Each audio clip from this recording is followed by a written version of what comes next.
That's why I said we need chef, right? To implement it all the sustainability program or the effort because the chef is the tools that we have, the tools that to communicate about the story of the food that they serve to the customers. That's right. Not only for cooking, yeah? The story is a great thing. Yeah, right? the story behind behind, we can tell you who was the fisherman who. How to keep everything can implementing sustainable practices for both of you. I think it's education, right? Yeah, like education, people, like there's so many single-use plastic around, and obviously, hospitality industry is counting for a big part of it. But I also do believe that the local communities, probably have worse waste management than the restaurants, and I think that's a big problem, right? Where it just goes into the rivers and all that.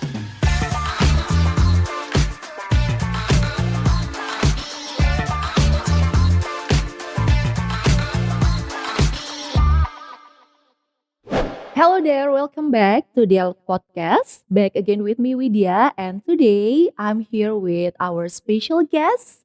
There are two special guests for today, which is there are Chef Kim Jonsson. Hi, Hi, Chef Kim. How are you doing? fantastic. How are you?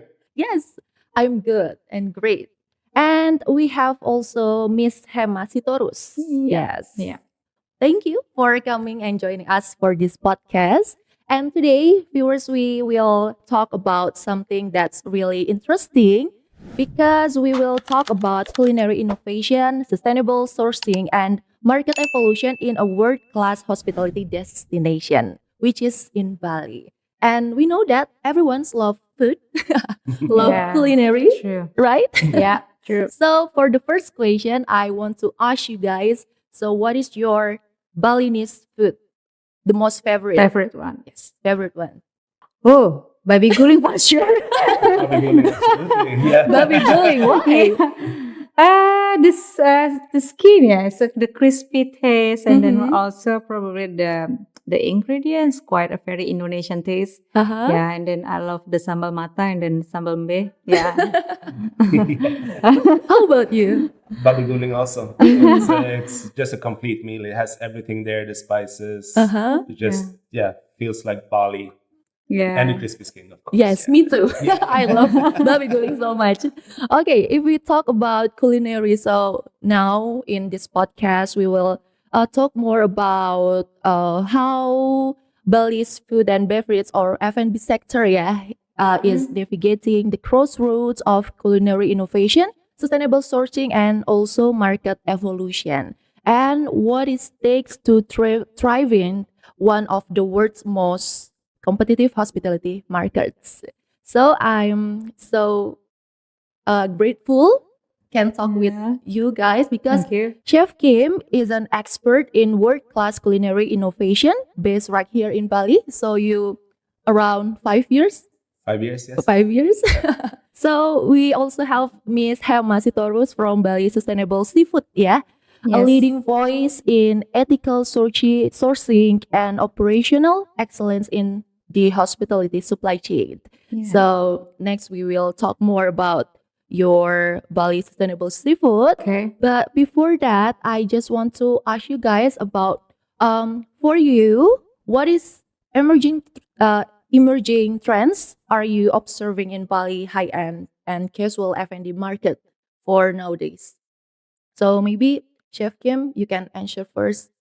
I think it's Mhm. more getting to a more personal experience. Mm-hmm. You see a lot of omakase restaurants where the chef serves food around over the counter, smaller seats. I think there's been a lot of big restaurants evolving, Yes. and I think that's mainly because of the rental Mm-hmm. leases has been very high, and I think now you're gonna see the opposite, especially in the hotels where they make more personal experiences and a little bit more easy to keep the sustainability and make the experience more special than in a big restaurant with 100 seats, for Oh example. wow, personal and sustainable. Personal, up close. Yeah. I think that's the way it's going. Yeah.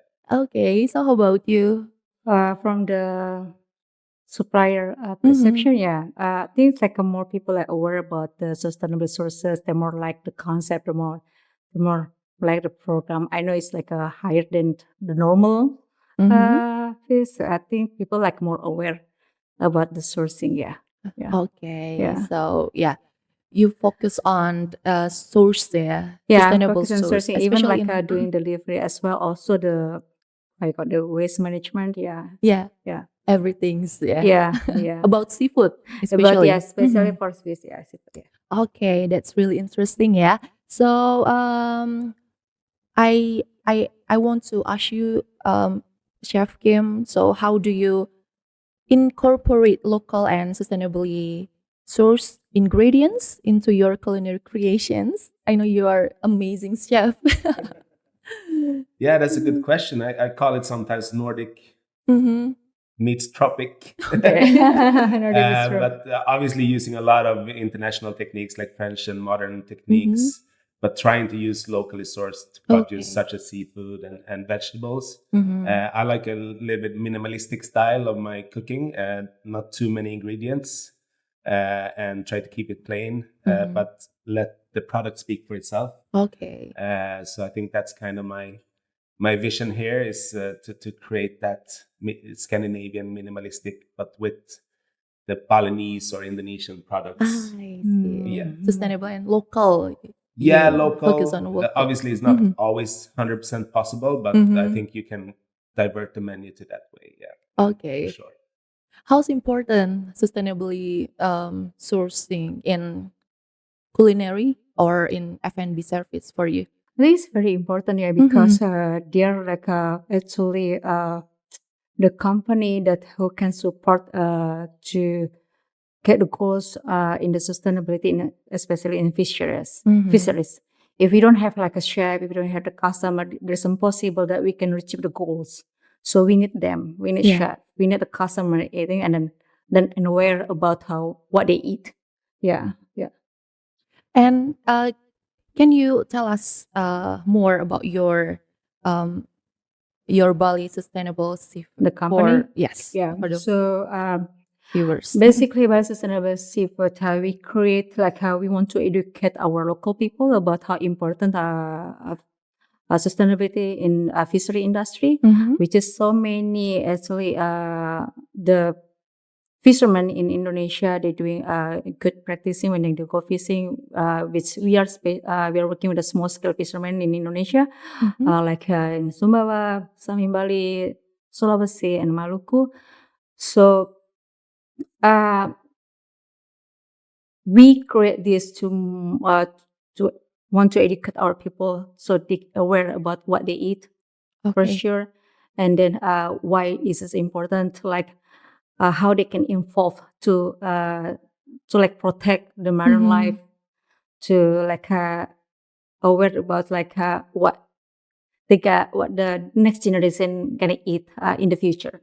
Yeah. Okay. And So we work with a small scale fishermen around Indonesia. It's not only focusing on the sources, and then we support the local community as well. Even we have a CSR program, like how to like how you call it, to improve when they go fishing, on even like with the kids as well. Yeah. So yeah, that's we create the Bali Sustainable Seafood. how to make sure that the sourcing or your ingredient is in the best quality? Okay. First, from the sourcing, we have to make sure that all the fishermen doing good practicing, not using any dangerous fishing gear.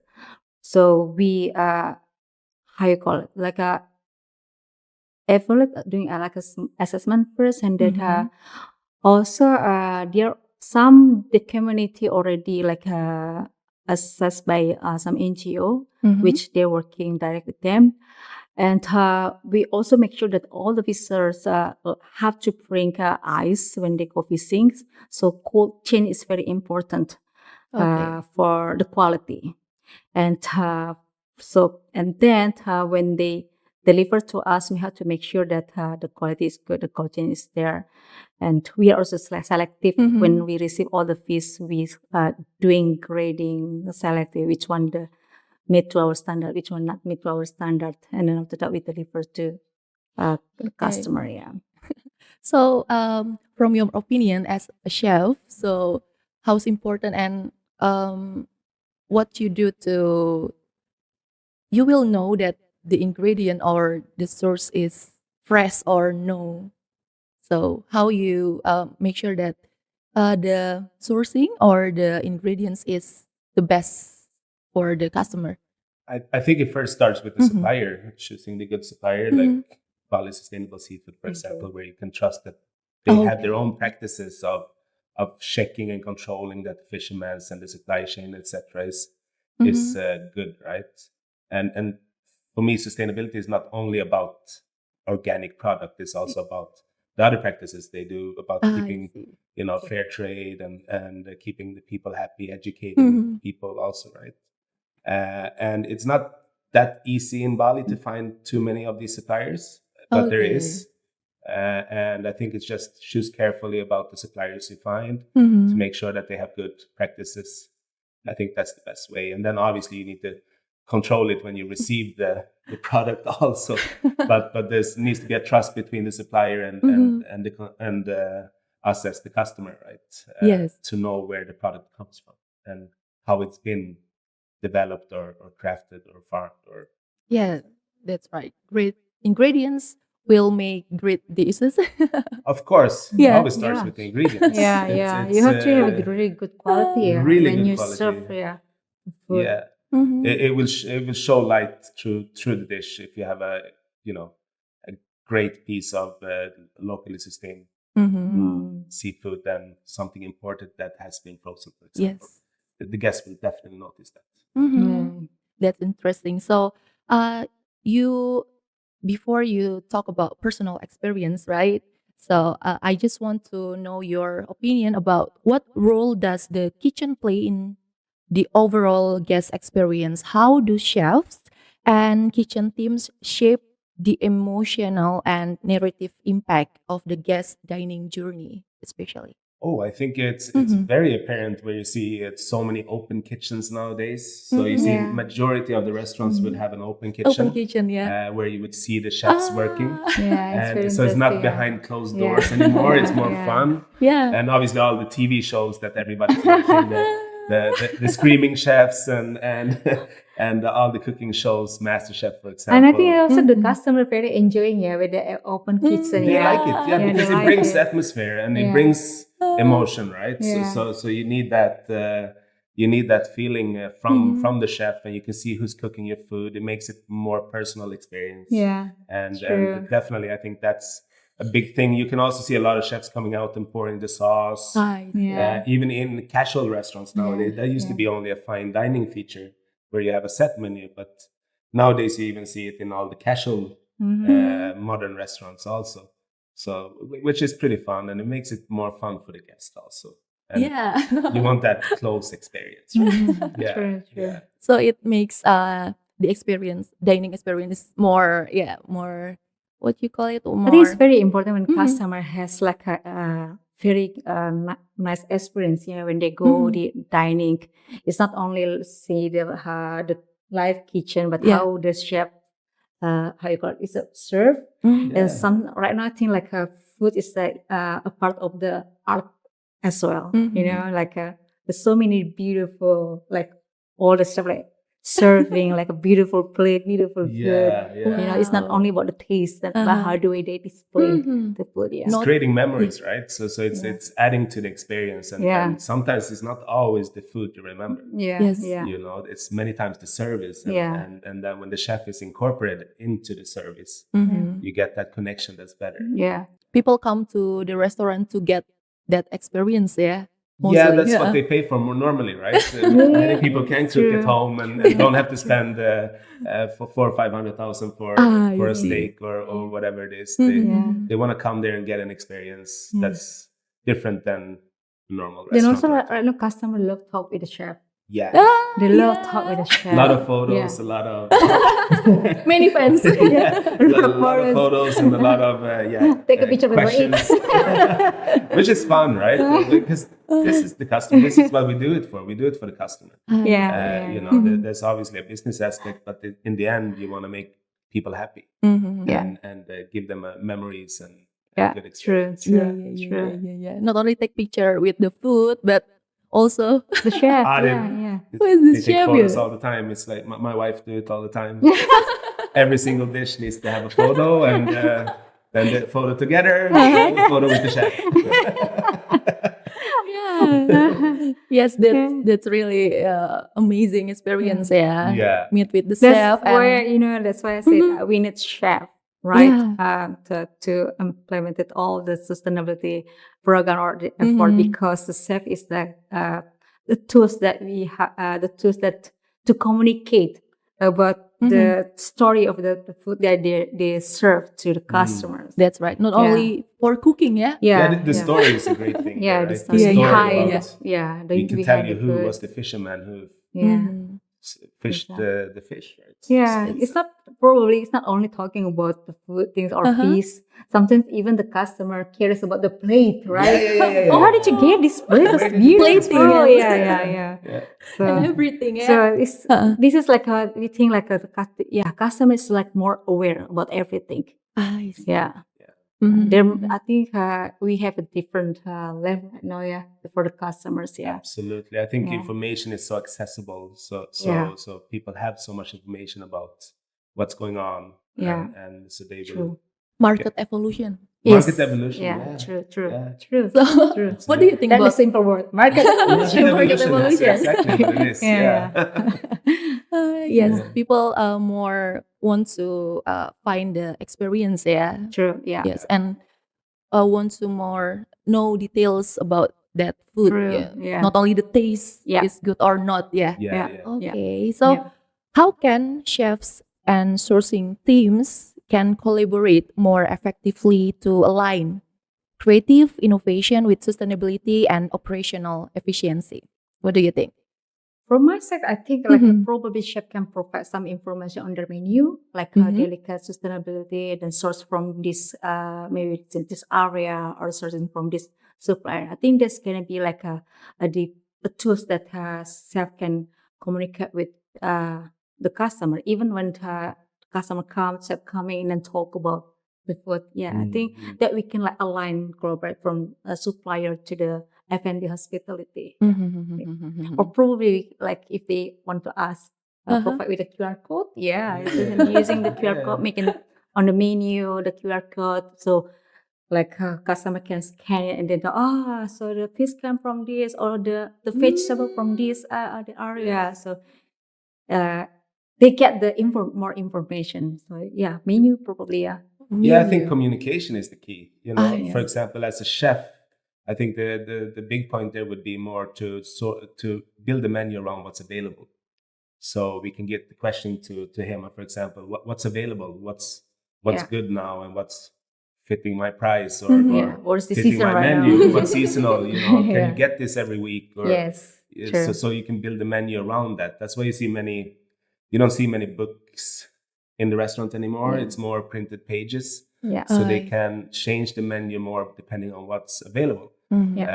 So you can change the menu every 2 weeks, and it wouldn't cost you too much to print some new pages. So I think that communication and figure out what's available with the farmers, with any supplier, that kind of sourcing needs to be chef driven in a sense.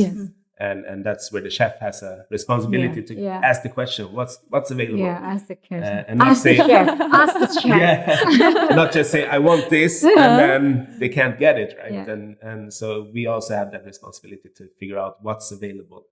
And what can you actually get here that's sustainable or ethical or And what is from the customer and chef is ultimately actually they helping us like protect the marine life, then if they buying the good sources, good practicing, they helping like to protect the endangered habitats, the they automatically also protect the marine life, also the fish stock for the next generation. That's sort of very important about the sustainability. Yes, Yeah. sustainability. Yeah. Yeah. Yeah. And what is the main challenges that you both faced before about communication, about collaborative? Is it from my and side first or? maybe Chef Kim first? From my side, yeah, I think it's more about the availability of suppliers like Bali Sustainable. Yeah. There's not too many of them. And I think it's also expectations from both guests and owners on the direction of the menus. But I think it's mostly about availability. If there was way more organic or fair trade sourced seafood or any other kind of products, I think that would be an easy choice for almost all chefs, especially in the high-end bracket, right? So I think it would be very easy. But I think that sourcing to find enough to fill a full menu with ethical and organic or sustainable produce is very hard. Yeah. That's the biggest challenge for myself. Yeah. So from your side, from my side, it's like sometimes to communicate with the fishermen is not easy like we think. Like said, okay, some like a product, let's say like an octopus. They have a seasons. Some like NGO like advise them to make a close and open the area, the tutorial area. So if the can you say you cannot go fishing because we have to close this area to protect the species, so we can have more octopus in the future. It's gonna be challenging for the fishermen because if they cannot go fishing, how the income, and then this is still like on discussion between the government side and then the fisherman side, also about open and close area tutorial when they go fishing, even in tuna as well. And sometimes also about we have challenging about to provide the packaging and ice because some area doesn't have enough like a ice factory or probably like a box like a styrofoam they had to need to deliver to us. So like us, we deliver to them the styrofoam and they deliver to us, and then we deliver back again. So like many times use. And weather also the big challenge for us about like buying fish because like some season there's like no tuna because of the weather, or no grouper or sniper because the weather. So it's like a east and west, I think, the wind. I don't know in English angin timur or angin barat, but sometimes when the angin timur, angin barat is gonna have issue about some species. Also, another challenging transportation like a logistic. There's not so many logistic in a few area. So this is gonna be like causes about the quality. If they need like to wait for a long time for the logistic to pick up their fish, it's gonna be issue to the fish because if they keep longer in sources and then deliver to us, it can take a week and then fish gonna be very bad quality. So we try to figure out how to make it shorter. Like last week we flew from a fish from Kupang to Bali because there's no transportation like a truck from Kupang to Bali, and its cost is very high for sure. So challenging is sometimes in sources and also logistic, and then cost is high, and then if we cost this with the high cost, it's going to be big issue as well with the customers. Many challenges there. There's a lot of challenging. Yeah. So we have like to thinking how to this can work. Make it work. How to make it work. Yeah. And of course, your company do your best. Yeah. And then keep the best ingredient. True. And if we cook with ingredient, especially seafood, is that any tricky, or what about what's your opinion about cook seafood? On cooking seafood? Yeah, on cooking seafood. Compared to another ingredients or I think it's the demands a little bit more craft because it's way more sensitive for heat. But it's also way more common to be served raw or cured. So I think it's a little bit more sensitive than meat, for example. It's way more intricate to cook it. But when you get a good product, you don't have to do too much with it. But that's where it goes back to the supply chain. When it's being cold from the fisherman to the restaurant, that's how you get very good quality product. Then it's pretty easy to cook. That's true. Because from the supplier doesn't have a good quality, it means they cannot serve with a good one. Even they doing some ingredients, we can still taste. You can feel Feel that this fish not really good or already freeze.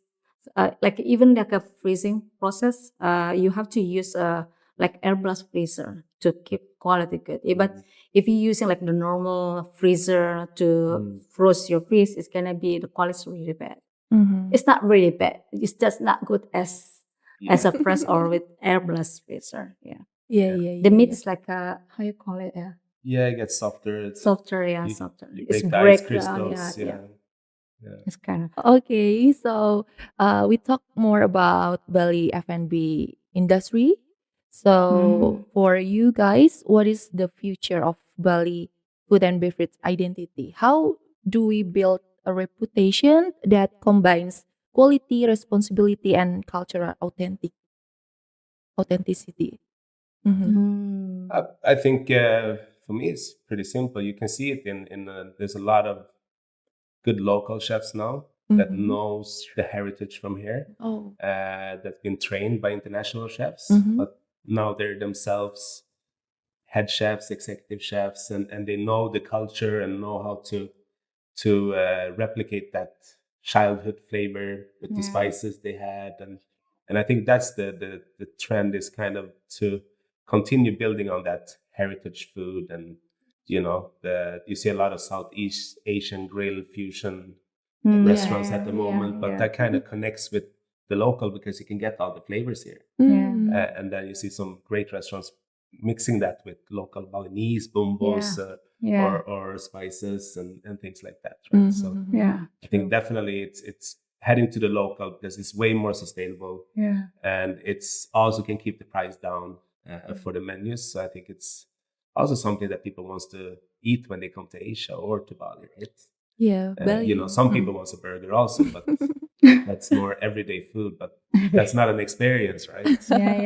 But when you get that authentic flavor with the authentic ingredients, I see. that's definitely the difference. I think that's where it's heading, and that's been the trend for a little bit now, going from the Australian style, like there's been many great Australian chefs and New Zealand chefs that's been here, and that kind of been affecting how the trend has been here, right? And how the food looks. But I think a lot of the local chefs are now doing that, but with the local flavors. So I think that's probably where I think it's gonna continue for a while with that trend. How about you? You want to add something? So I think for the future, like for F&B in Bali, is gonna be. For now, I mean, I see from my customer side, there's more people like aware about the good sourcing, and that they're more aware about sustainability, not only about fish, but also about how to manage their waste management.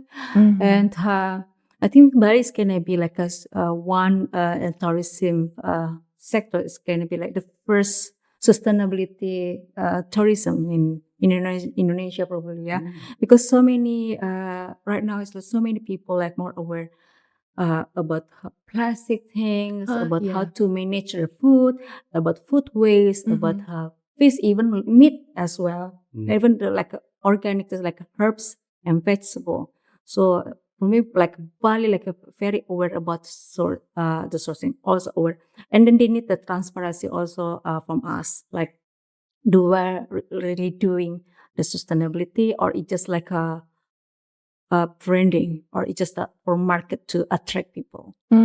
So for us, we are very open about the data. We are very open the transparency, because every month we collect the data, all the fish that we receive, and then we send it to the NGO, which they're gonna using this data for assessment. Yeah, so That's right. I think Bali is gonna be so much better. Yeah, from my side. Yeah. Totally So agree. Yeah, yeah, totally yeah. agree. I think that's definitely a good way to go. Mhm. In Sweden, for example, it's very normal to sort all the trash and Yeah, everything and all yeah, that. Here's it's more awareness over there, right? And I Yeah. think it's starting to come up here. Uh-huh. And when people not only think about the financial aspect, but when they also think about other values Yeah, than true. just finance, right? Yeah. Yeah, waste management is very important in every sector. Yeah, yeah.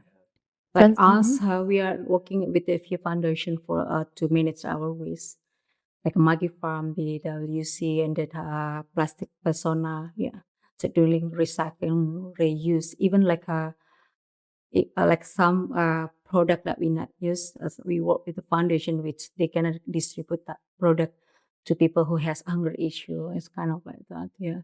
So I think Bali is very good on doing in sustainability. Yeah. Yeah, hopefully, yeah. And It hope will. another city is gonna be following and, the concept, the program. Yeah.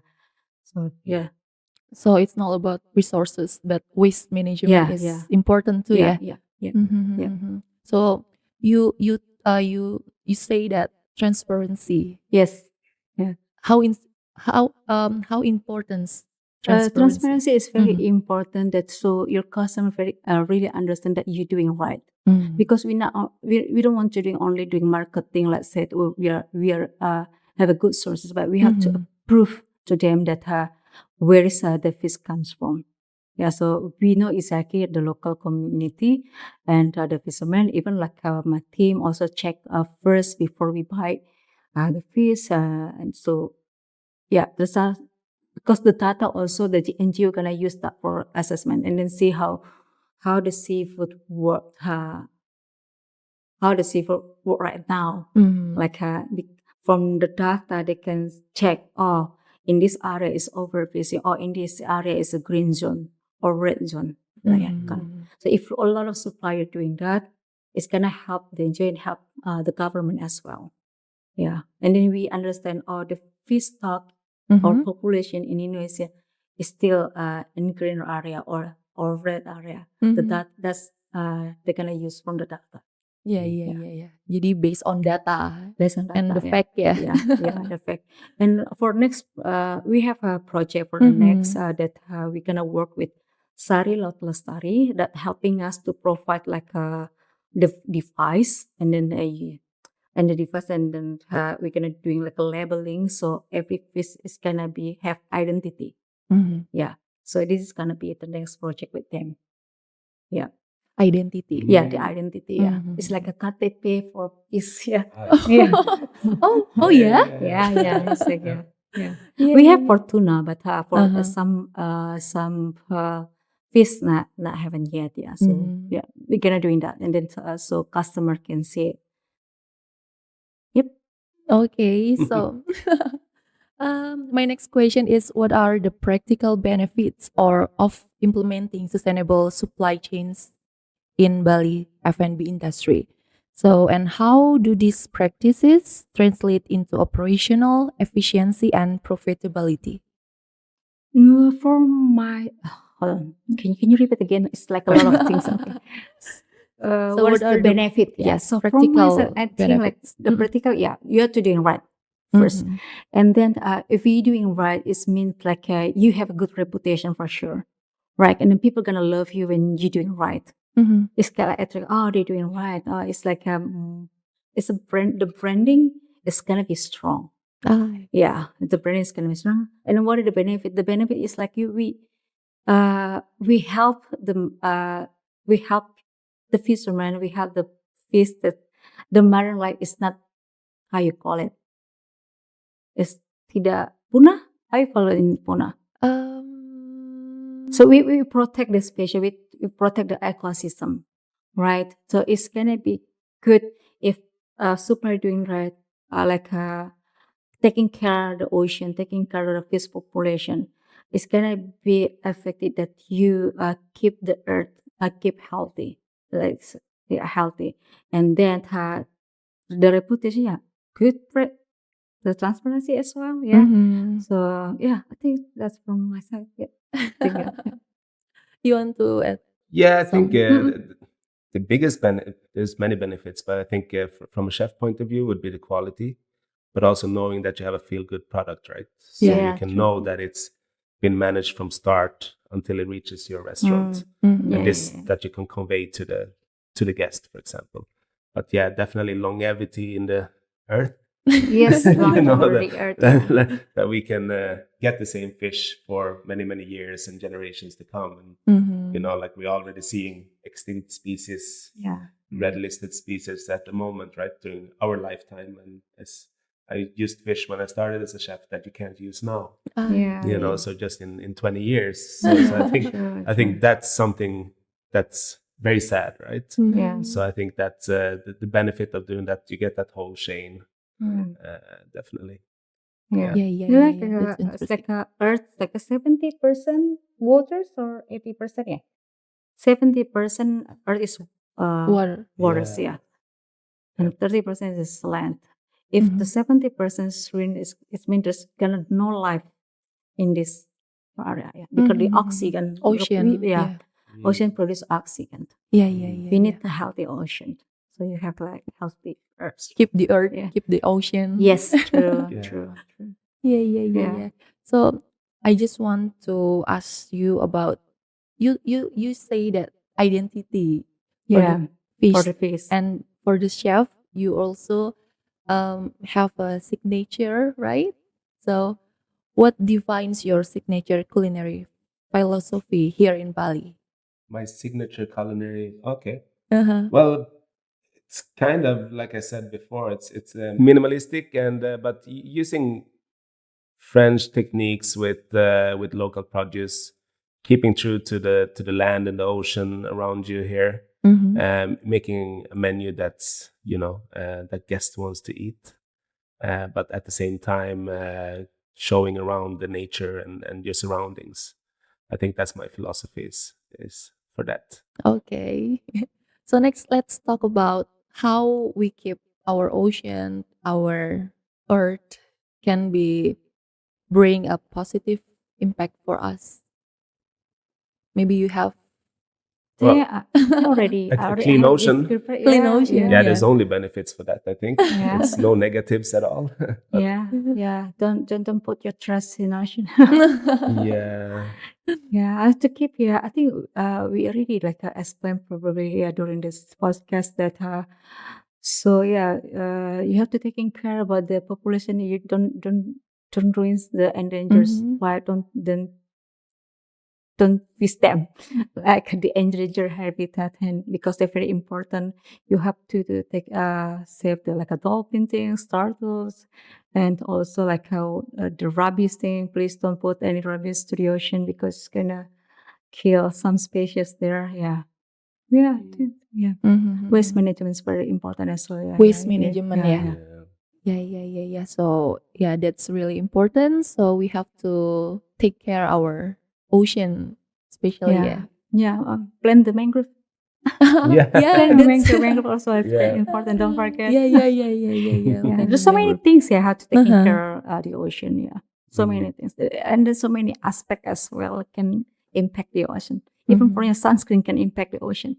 Yeah. True. Yeah. If you're using like a sunscreen with the high chemical, it's gonna be impact the ocean as well. Yeah, everything goes out there in the end, right? Yeah. So we have to aware. There's so many aspects. So many aspects. So for the next question is for you both. So how are Bali's F&B businesses responding to evolving customer demands?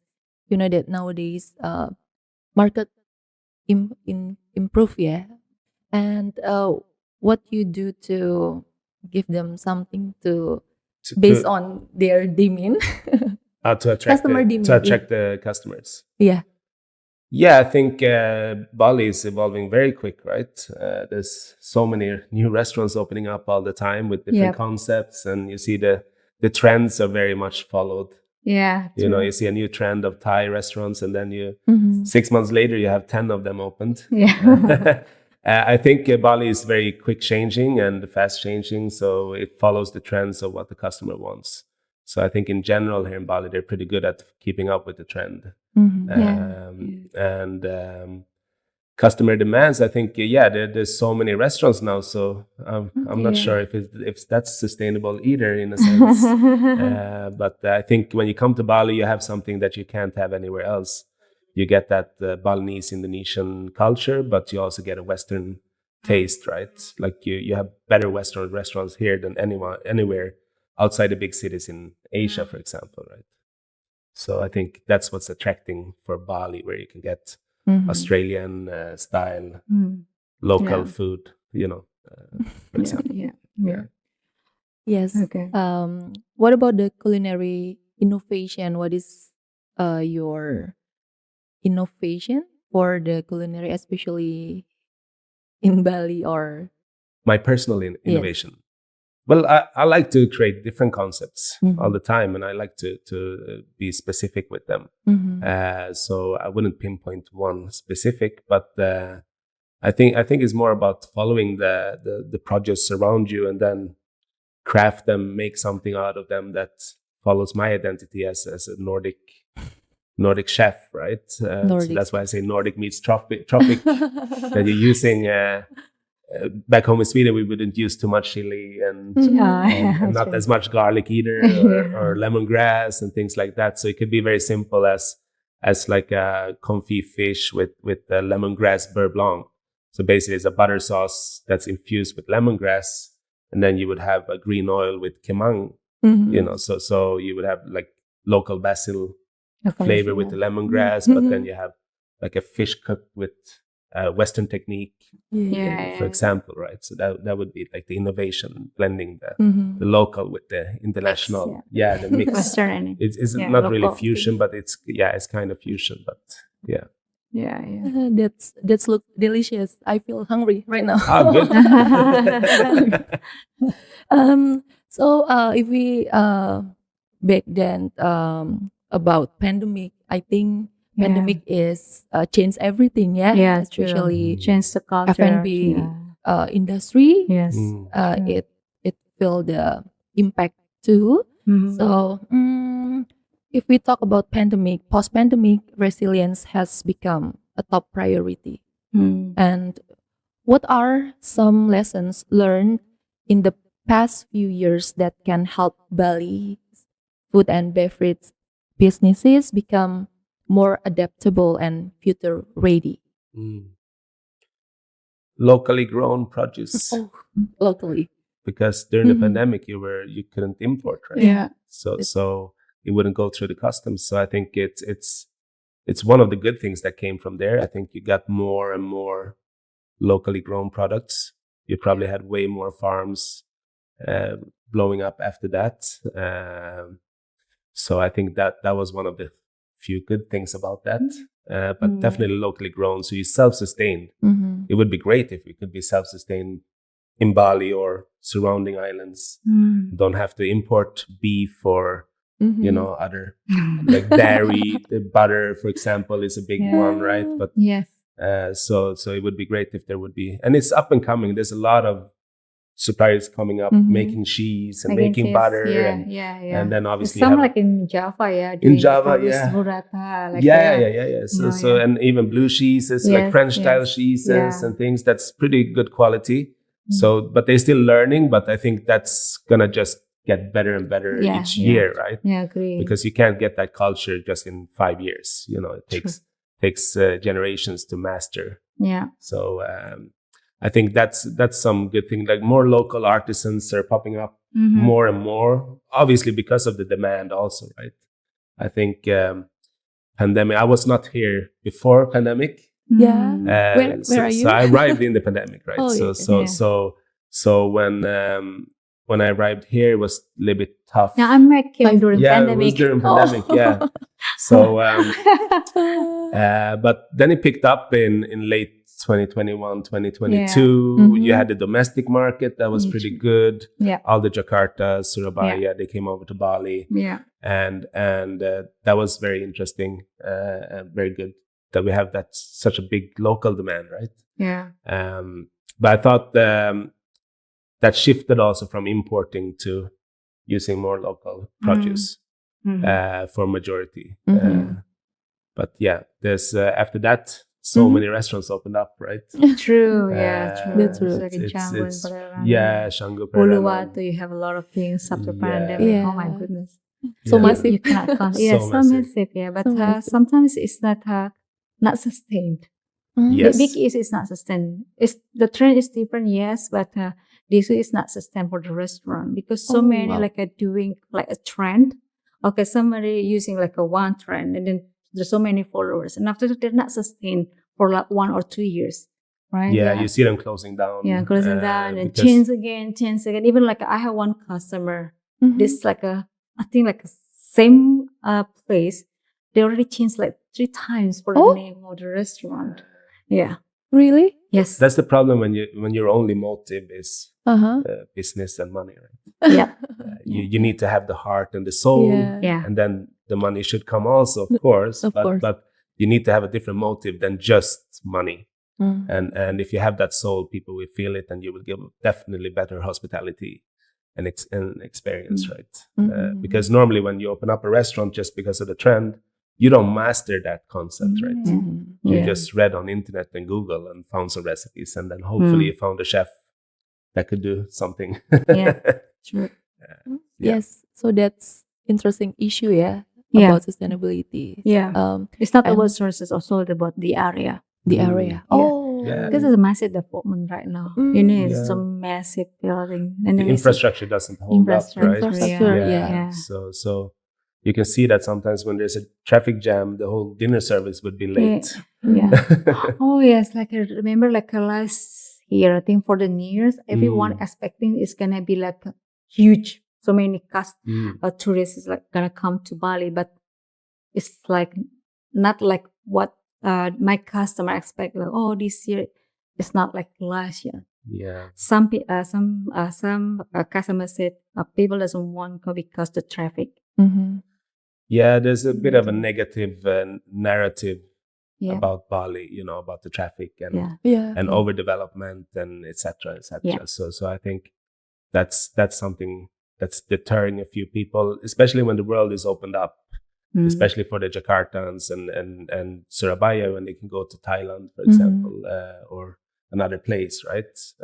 Before they didn't have a choice during the pandemic. But I still believe that Bali has something more to offer than other destinations. Yeah. So I still think it will be very, very, very good numbers coming over here. Yeah. But yeah, Maybe we need- because the culture, people still Yeah, love Bali's like- culture, yeah.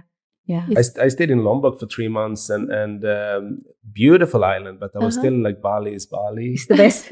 Yeah, because of the culture, right? Like Yeah. they probably have better beaches in Lombok, Yeah. but the actual culture here is just And the people Yeah. is very welcome. There's something- friendly. there's a feeling about Bali, right? Yeah. Like It's like a a home. magic. Like Yeah, a magic. there's a It's magic like a here, magic right? things, There's a magic Bali here, is like definitely. a magic. Yeah. Wow, that's really interesting. Yeah.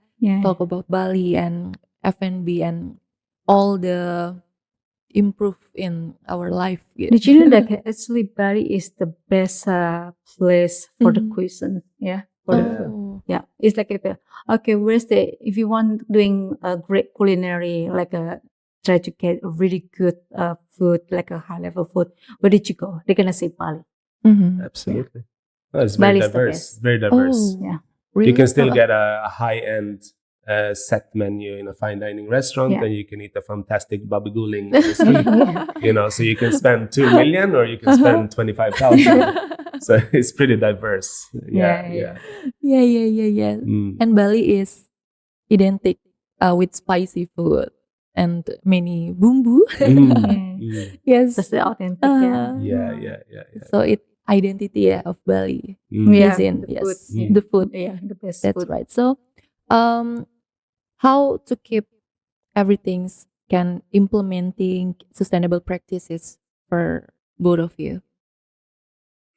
I think it's not only for both of us. I think from from the law, like from the society, and From then the society. the private sector and the government. Ah. We have to involve for everything. Yeah. It's not only from both of us. So I think it's education, right? Yeah, like education, people, yeah. like there's so many single-use plastic around, and Yeah. obviously hospitality industry is counting for a big part of it, but I also do believe that the local communities, Yeah. Probably have worse waste management than the restaurants, and I think that's the big problem, right? Where it just goes into the rivers and all that. So I think education and they get some help. Yeah. Definitely government stepping in. In Sweden you have these stations outside of almost every home where you put this kind of plastic there, you put the glass there, and all that. I think right? our government is like working on it right now. That would be great. They're gonna define it. So it's like every Banjars, according like last time every Banjars have to like doing educate people how to divide between plastic and glass or the food waste. So it's easier. If I'm not wrong, they say if they're not doing right, the truck will not pick up. Yeah. That's how it is back home. But they need to get an incentive, right? Like we do recycling bottles, for example. So you get 5,000 for one bottle when you put it in the machine. There's one here right now in one supermarket. Can I say the brand? Supermarket in Sweden, it would It's be okay. like that. Okay, so Grand Lucky has that. Oh, Yeah, so you can put like the bottles and then you get money. No, that's great. And then when you have a thick plastic bottle, you get more money. And so when I was a kid, we went and did that, right, to buy candy. Bank sampah Yeah. So same like BS is also like working with personal plastic. So all the jerrycans, so they value all like a kilo. 1 kilo is like 8,000. So and then they're gonna use the bottle recycling, make it a furniture like chair or table. Great. Yeah. Yeah, I think the education and awareness, but Yeah, some awareness, incentive from the government for people to do it, right? The problem I think for me is even if I did it in my home or in my restaurant, it might end up in the same landfill anyway. So what happens when I sorted it? Who takes it, and what do they do with it? Like that's also something that the government needs to work on for sure. Yeah. So for the future, how you see F&B industry, especially in Bali, for 5 or 10 years from now? Oh Wow. It's a big one. I think 5 to 10 years. If nothing wrong with this entire world. True, and I think it's gonna be great, because right now Bali is trying to not only for tourism destination, they built the beautiful hospital. So that the president just opened the center. So for healthcare, it's gonna be people can come. So I think like for 5 to 10 years, I think Bali is gonna going better. Hopefully, all the sustainability concept also is gonna doing better. In every section. Okay. Yeah, I think it's gonna continue to grow if nothing happens in the world. In the world, but I also hope that the infrastructure and the sustainability from the government also follows that. Otherwise, we will have big problems. Bigger problems than we have now. If you open more restaurants, more hotels, but no waste management infrastructure, and then no more fish, of some kinds and things like that, and then we have to import more. So I think everything needs to follow from production to waste management to all that to keep the demands up.